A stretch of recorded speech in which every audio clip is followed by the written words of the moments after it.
अस्सलाम वालेकुम dear traders. तो कैसे हैं आप लोग? I hope you will be fine. तो आज की वीडियो में हम लोग टाइम फ्रेम्स के ऊपर डिस्कस करने वाले हैं कि ये कितने इंपॉर्टेंट होते हैं, इनकी क्या इंपॉर्टेंस होती है फॉरेक्स ट्रेडिंग में, ये क्यों बनाए गए हैं, और अगर आप स्कैल्पिंग करना चाहते हैं तो आपके लिए कौन सा टाइम फ्रेम बेस्ट है, अगर आप इंट्राडे ट्रेडिंग करना चाहते हैं तो आपके लिए कौन सा टाइम फ्रेम बेस्ट रहेगा, और अगर आप लॉन्ग टर्म में ट्रेडिंग करना चाहते हैं तो आपके लिए कौन सा टाइम फ्रेम बेस्ट रहेगा, ये सब कुछ देखेंगे आज की वीडियो में। तो बगैर टाइम वेस्ट के चलते हैं अपनी स्क्रीन की तरफ। So as you can see guys, यहाँ पे हम लोग अपनी स्क्रीन पर आ चुके हैं। सो फर्स्ट ऑफ ऑल यहाँ पे मैं आपको कुछ इंपॉर्टेंट बातें बताना चाहूंगी कि जो कि एक ट्रेडर को पता होना बहुत ज़्यादा ज़रूरी है। फर्स्ट ऑफ ऑल, अगर आप मार्केट के बिहेवियर को समझना चाहते हैं, उसको अंडरस्टैंड करना चाहते हैं, अपने इस सक्सेस रेट को इंक्रीज करना चाहते हैं, अगर आप एक सक्सेसफुल ट्रेडर बनना चाहते हैं तो आपको मार्केट का बिहेवियर समझना होगा। आपका मार्केट को देखने का जो नज़रिया है, आपका जो स्टाइल ऑफ व्यू है, जो आपका आइडियोलॉजी है मार्केट को देखने का, उसको आपको चेंज करना पड़ेगा। तो आज की वीडियो में मैं आपको एक ट्रेडिंग जर्नी पर लेकर जाऊंगी, जिसके बाद आई होप सो कि आप लोगों को मार्केट का देखने का जो नज़रिया है वो आपका चेंज हो जाएगा। सो बिस्मिल्लाह पढ़ते हैं और अपने वीडियो को स्टार्ट करते हैं। As you can see guys, यहाँ पे मैंने डेली के टाइम फ्रेम को चूज़ किया है और उसके बाद यहाँ पे कुछ एरिया को मैंने इन लाइंस के साथ कवर कर दिया है। सो अगर आपने मेरी कैंडलस्टिक पैटर्न्स वाली वीडियो देखी होंगी तो आपके ख्याल में आ गया होगा, या आप कैंडलस्टिक पैटर्न्स के बारे में जानते हैं तो यहाँ पे आपको पता चल गया होगा कि यहाँ पे मार्केट का ट्रेंड क्यों नीचे गया है, क्यों बुलिश से बेरिश में कन्वर्ट हुआ है, क्यों यहाँ से ट्रेंड रिवर्स हुआ है। यहाँ पे एक ड्रैगन फ्लाई डोजी बना हुआ है, जिसके बाद कितनी खूबसूरती से यहाँ पे ट्रेंड जो है वो बेरी बुलिश से बेरिश में कन्वर्ट हो गया, रिवर्स हो गया ट्रेंड यहाँ से। सो अभी हम थोड़े से लोअर टाइम फ्रेम में जाएंगे। हम यहाँ से 15 मिनट्स के चार्ट में शिफ्ट हो जाएंगे। So as you can see guys, यहाँ पे हम लोग अपने 15 मिनट्स के चार्ट में आ चुके हैं। सो यहाँ पे आपको दो ब्लू लाइंस नजर आ रही होंगी, ये वही वही ब्लू लाइंस है जो हमने डेली के चार्ट पे एक डोजी को कवर करने के लिए लगाई थी। एज यू कैन सी, यहाँ पे हमें कितने सारे मूव्स और कितनी सारी कैंडल्स और कितनी ज्यादा हमें मैन्युपुलेशन हमें नजर आ रही है। देखें यहाँ पर हमें कितना ज्यादा नॉइज और कितनी ज्यादा मैन्युपुलेशन देखने को मिली है, और कितनी ज्यादा हमें यहाँ पे मूव नजर आ रहे हैं। देखिए, आप इमेजिन करें, वो जस्ट एक कैंडल थी, यानी कि वहां पे एक ड्रैगन फ्लाई डोजी बना, और उस ड्रैगन फ्लाई डोजी की ये इंटरप्रिटेशन है, मीन टू से कि उस एक dragon fly doji candle stick pattern की इस 15 मिनट्स के चार्ट पैटर्न में हम लोग उसकी इंटरप्रिटेशन देख सकते हैं कि ट्रेंड ने यहाँ पे कितने ज्यादा मूव्स दिए, कभी बाय, कभी सेल, कभी बाय, कभी सेल, कभी हाई, कभी लो। तो एज यू कैन सी, यहाँ पर हमने नीचे चार्ट के नीचे हम लोगों ने स्टूडियो यहाँ पे हमने एक स्टोकेस्टिक ओसिलेटर इंडिकेटर भी, स्टोकेस्टिक ओसिलेटर नाम का एक इंडिकेटर भी यूज किया। इस इंडिकेटर में हमें यहाँ पर कितने ज्यादा ओवरसोल्ड और ओवरबोट लेवल्स मिले। फॉर एग्जांपल, यहाँ पे 1 2 3 4 5 6, ऑलमोस्ट यहाँ पे हमें 13 मूव्स जो है वो हमें ओवरबोट लेवल पे मिल रहे हैं 15 मिनट्स के चार्ट में। और यहाँ पे ऑलमोस्ट 1 2 3 एंड 5 to 6 टाइम यहाँ पर हमें ओवरसोल्ड लेवल इस एरिया में मिल रहे हैं, इस इंडिकेटर में।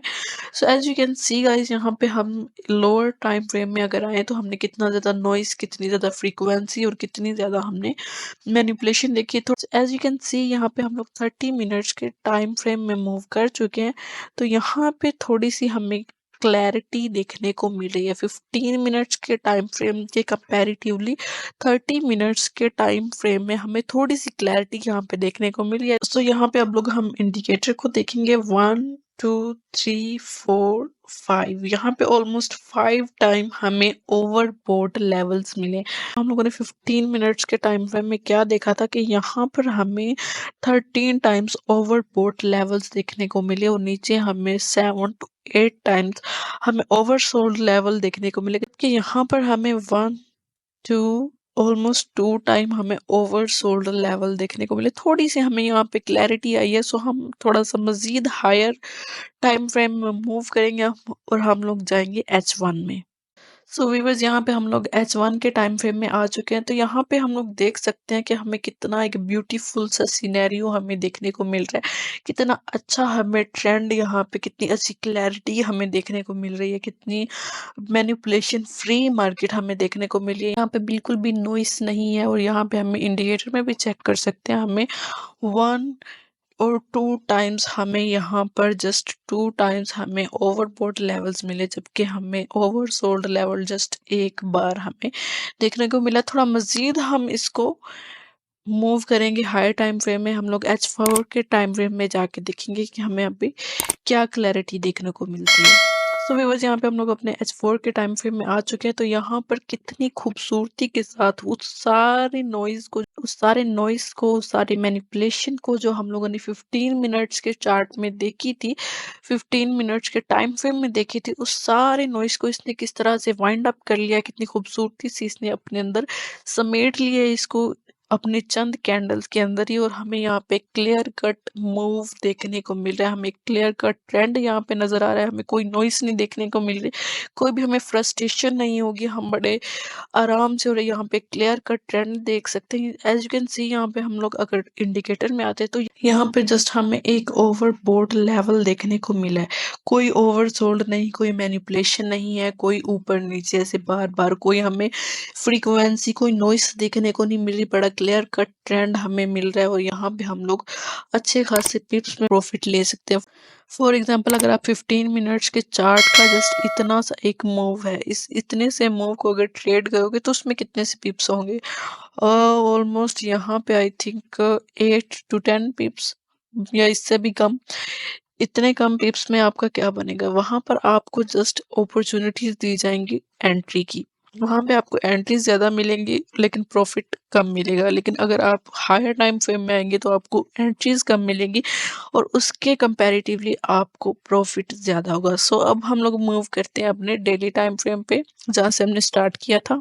As you can see traders, हम लोग यहाँ पे अपने डेली चार्ट में अगेन वापस आ चुके हैं, और यहाँ पे हमारा अगेन ड्रैगन फ्लाई डोजी हमें देखने को मिल रहा है। और कितना क्लियर कट ट्रेंड आप लोग खुद देख सकते हैं, यहाँ पे कोई नॉइस नहीं है, कोई फ्रीक्वेंसी नहीं है। तो ये सब कुछ दिखाने का मकसद ये था कि आप जितने लोअर टाइम फ्रेम में जाएंगे उतनी ज़्यादा आपको फ्रीक्वेंसी देखने को मिलेगी, उतनी ज़्यादा आपको नॉइस देखने को मिलेगी, मैनिपुलेशन देखने को मिलेगी, और उतना ही ज़्यादा आपको फ्रस्ट्रेशन भी होगा। आप उतना ही ज़्यादा मार्केट के सामने, स्क्रीन के सामने बैठे रहोगे। आप देखो कि अभी मार्केट ऊपर जा रही है, अभी नीचे आ रही है, अभी ऊपर जा रही है, अभी नीचे आ रही है, यहाँ से ट्रेड पकड़ लो, वहां से ट्रेड पकड़ लो। तो इस तरह से आपको मेंटल प्रेशर बहुत ज्यादा फेस करना पड़ता है। लेकिन अगर आप हायर टाइम फ्रेम में आते हो तो वहां पर आपको मेंटल स्ट्रेस और फ्रस्ट्रेशन आपको फेस नहीं करना पड़ता, वहां पर आपको एक क्लियर कट ट्रेंड मिलता है, यहाँ पे आपको एक क्लैरिटी मिलती है। सो यहाँ पे मैं एक क्वेश्चन क्लियर करना चाहूंगी जो बहुत ज्यादा बिगनर्स का होता है और ट्रेडर्स का भी होता है, कि क्या हम जो स्ट्रेटजी सीख रहे हैं वो 5 मिनट्स में भी वर्क करेगा? क्या वो निफ्टी में वर्क करेगा? क्या वो गोल्ड में वर्क करेगा? क्या वो यूएसडी जेपीवाई में वर्क करेगा? क्या वो इस पेयर में वर्क करेगा? क्या वो इस इंडेक्स में वर्क करेगा? तो जो भी आप पैटर्न सीख रहे हैं, कैंडलस्टिक चार्ट पैटर्न है, कैंडलस्टिक पैटर्न है, चार्ट पैटर्न है, कोई भी पैटर्न है, अगर आप प्राइस एक्शन भी सीख रहे हैं तो वो सब में वर्क करेगा, इसमें कोई भी परेशान होने वाली बात नहीं है।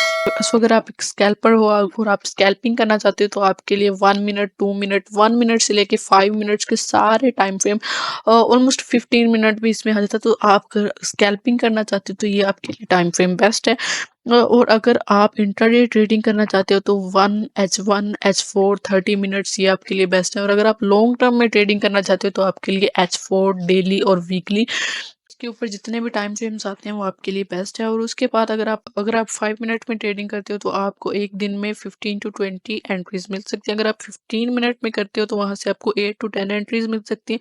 अगर आप 30 मिनट्स में करते हो तो आपको 5 to 6 एंट्रीज पर डे आपको मिल सकती हैं। और अगर आप H1 में करते हो तो आपको 2 से 3 एक दिन में डेली पे की बेसिस पे आपको ट्रेड्स मिल सकती हैं। और अगर आप H4 में करते हो तो आपको 2 या 3 ट्रेड वीकली मिलेगी।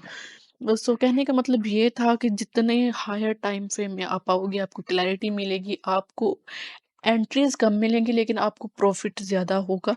और अगर जितने लोअर टाइम फ्रेम में जाओगे एंट्रीज आपको ज्यादा मिलेंगी लेकिन वहां पर आप आपकी प्रॉफिट का इतना ज़्यादा कोई गारंटी नहीं दे सकता, क्योंकि उसका एक मूव बड़ी जल्दी चला जाता है। तो आप लोग इमेजिन करेंगे, कुछ लोग तो 1 सेकंड के टाइम फ्रेम्स पे भी स्कैल्पिंग कर रहे हैं, तो वो बहुत ज़्यादा रिस्की हो जाता है, और वो बिग लॉट साइजेस यूज़ करके स्कैल्पिंग कर रहे होते हैं। That is too much risky for a new trader, for a beginner, for a small investor. अगर आपकी छोटी इन्वेस्टमेंट है तो आपके लिए बहुत ज़्यादा रिस्की है स्कैल्पिंग करना। आप इंट्राडे ट्रेडिंग कर सकते हैं, आप लॉन्ग टर्म में ट्रेडिंग कर सकते हैं, जो आपके लिए सेफ भी रहेगी और आपको प्रॉफिट भी ज़्यादा होगा।